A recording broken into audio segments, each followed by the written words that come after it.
So, this is a very unusual video for my channel, but it's a cool trailer, what can I say? So the Monsterverse is in a weird situation. Godzilla, 2014. Dark, dramatic, cool. Made a ton of money, and it was pretty well received, fantastic. Not a lot of Godzilla, but we're fine. Kong Skull Island, pretty good, little more goofy, still large in scale and dramatic, and set in a time period post-Vietnam War, but still generally well received. Godzilla King of the Monsters. Boo! Not very well received. A little overly goofy in the wrong places, but it was still attached to that scale of Godzilla. Some cool colors and some cool action scenes, but it just didn't really hit for most people and it didn't make a whole lot of money. Now, Godzilla vs. Kong. Instant classic. Everyone loved it. It was really what we needed after the pandemic, and it made a shitload of money. And they were like, well, we were gonna be done, but sure, we'll do another one. And here we are. A while ago, we got the news that the Monsterverse was coming back for another entry, and it would be another Godzilla vs. Kong. They're gonna fight again. Ooh. Except, nah, it's not really happening. That idea was tweaked a bit, and instead we're getting Godzilla x Kong. Who's gonna tell him? So this trailer starts with some general spooky shit, like some foreboding imagery, national monuments, you know the drill, ooh, the pyramids, ooh, the Liberty? The Statue of Liberty. It's getting crazy. But you know what's gonna set this movie apart from the other entries? It's its increased focus on the cool parts, you know, the stuff we actually wanna see. The movies have been sort of leading us down a path of, alright, fine, we'll let you see more Godzilla, more Kong, less humans, just watch these two guys kick some ass. And that's what we want to see. I am not the first person to say this at all, but if you go back to the Godzilla 2014 release and compare it to where we are now, it's actually kind of insane that this is the same franchise. And it's gonna be a decade old by the time this movie comes out. Godzilla x Kong: The New Empire is a film where they're willing to sacrifice a lot of the realism for cool factor. And nothing says that better than an enhanced Kong's arm reaching out of the freaking sand. I mean, when I saw that, I could not wait to see 3C Films' reaction, because that was kind of an insane way to start the trailer, but I'm glad they did because it really sets the tone. We've also gone full steam ahead with general sci-fi. I mean, there's a ship that comes into this shot and it's basically a goddamn X-Wing. Like, everyone is just accepting that this is where we are at this point in the franchise, and you still don't have the power to just kill them? But now it's gone all Jurassic World on us, and it's more about coexisting, and it's not the worst place to take it, but it is kind of jarring seeing this basically Star Trek level ship just fly in out of nowhere. This thing barely has any engines, it's just pointy Doritos.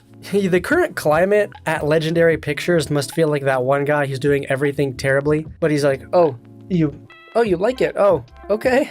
If you're interning at Legendary, man, you just gotta have the most fun job in the world. And they also really like to use colors, a very color-oriented team here. Every film is distinct in that regard, and it's kinda cool. 2014 was red, Kong Skull Island was kinda yellowish green, King of the Monsters was very blue, like blue raspberry blue. What's the other one? Godzilla vs. Kong was sort of an orange? And this one is blue and pink. Cotton candy, little weird, but I can respect the bold strokes. They're definitely swinging for the fences here. And you know, we also thought for the longest time this movie would be called Son of Kong, and it would be more of a Kong-centric film. Maybe he got busy, maybe he found a son in Hollow Earth. We didn't know, but it looks like it's option number 2. And I'm glad they did not decide to go that route, because mostly I'm kind of Team Godzilla all the way. I know, I'm sorry. Kong is cool, but Godzilla, I just got a thing for lizards. So the part that is being carried over from the Son of Kong idea is, well, the Son of Kong.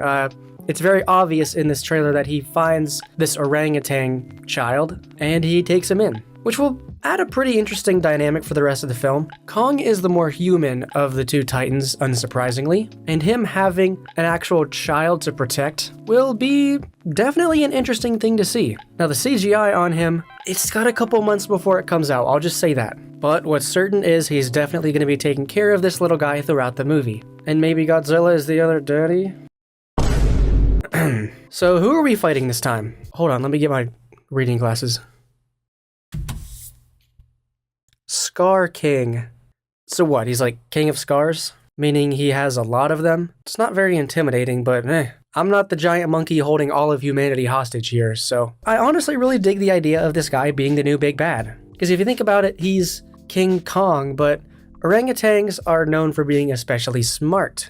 I bet he watches Rick and Morty. This guy looks like a real Pickle Rick fan right there. So I'm assuming this guy is basically a super genius, or at least human levels of intelligence. But I can imagine a scene where Godzilla walks into one of his traps, like he literally could Home Alone Godzilla. That sounds pretty awesome. Like Scar King knew he would come to save Kong or his son or something. But if I'm being honest, it's called the New Empire, so it's probably more likely that all the other Kongs listen to this guy, and that's why he's the big bad. He's not actually like super strong or smarter than Godzilla or Kong. He's just the leader guy, and he just uses an army. And I really hope that's not the case. I don't want to see Godzilla fight just a bunch of generic giant monkeys, but yeah.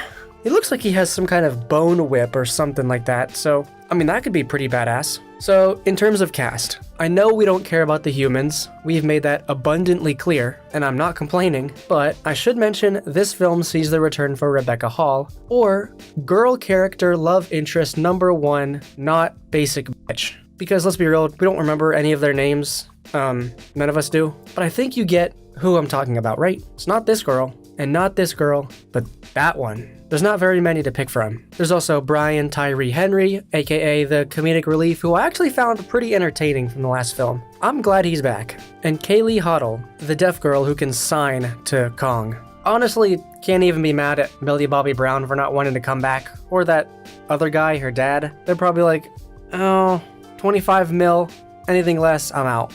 And I don't know what this movie costs. Wait, what's the budget? That might not even be public yet.